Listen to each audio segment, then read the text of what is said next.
Al tikrali chot la chot chazak ou baruch avotai. Besorot tovot, on est le 9 dans le mois de Nissan. On continue toujours dans la série des princes. Comme tous les 12 premiers jours, c'était consacré jour pour tribu pour inaugurer le tabernacle. Aujourd'hui, c'est qui le 9e? Bayom Ateshir Inasi Livne Binyamin, Avidan Ben Gidoni, la tribu de Benyamin. Si on peut tirer un message de Benyamin, on l'a parlé de ça souvent. Benyamin fait partie de la liste des 4 seules personnes au monde qui n'avaient pas de faute. C'est une Gemara très connue, rien à voir avec les Tunisiens, même si la page elle est traité Shabbat 55. B. Là-bas la Gemara dit Arba'a metu be'etio shel nahash. Il n'y a que 4 personnes dans le monde qui n'avaient pas de faute et ils sont morts à cause de le serpent de Adam et Ève. Et le message est très important pour nous. Parce que tout de suite, chacun il va comprendre que si on n'est pas dans la liste, on n'est pas dans la liste. Hein, c'est sûr qu'on a des fautes. Et ce qui veut dire aussi que c'est sûr qu'on a du Hametz aussi.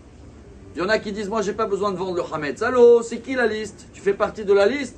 Arba'a, c'est qui les 4? Le premier c'est Binyamin Ben Yaakov. Ce qu'on va lire tout de suite et on va le donner honneur aujourd'hui. 9e jour du mois de Nissan, c'est pour lui. C'est qui le deuxième dans la liste?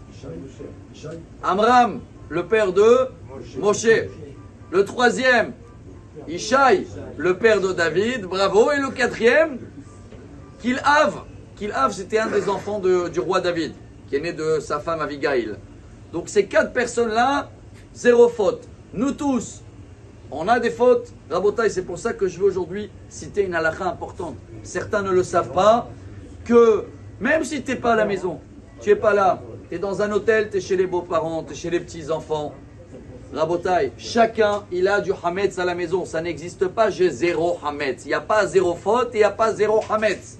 Alors chacun, quand il part, il doit faire en sorte de vendre même ses outils ou ses endroits, ses placards. Quand je dis les outils, ce n'est pas les outils de travail, mais s'il a un endroit où il y a de la vaisselle Hametz, alors bien sûr que chacun il apprend de préciser dans le contrat qui vend le vaisselle, avaler le Hametz, avaler dans les vaisselles. Mais pourquoi c'est important?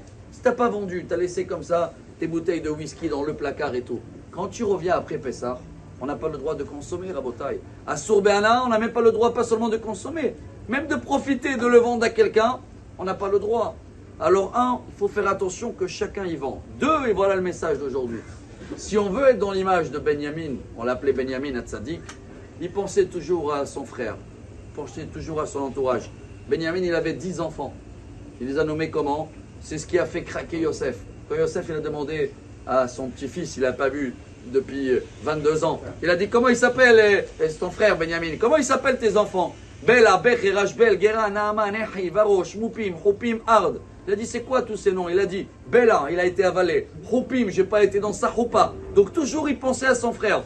Chacun de nous, Rabotai, si tu connais un frère à toi, un père, un ami qui ne vend pas le Hametz, tu peux le vendre pour lui même s'il ne le sait pas. Tu as son adresse, tu dis voilà monsieur un tel, un tel. Surtout si c'est des gens que vous fréquentez des fois et on risque d'aller chez eux après Pessah, il faut qu'on va dans un endroit où ça a été vendu. On peut le faire pour les autres même s'ils ne sont pas au courant, ça veut dire qu'on pense à les autres. Excellente journée, je ne vais pas dire avec 0 faute, mais avec beaucoup de travail et que des bonnes nouvelles, Bezrat Hashem.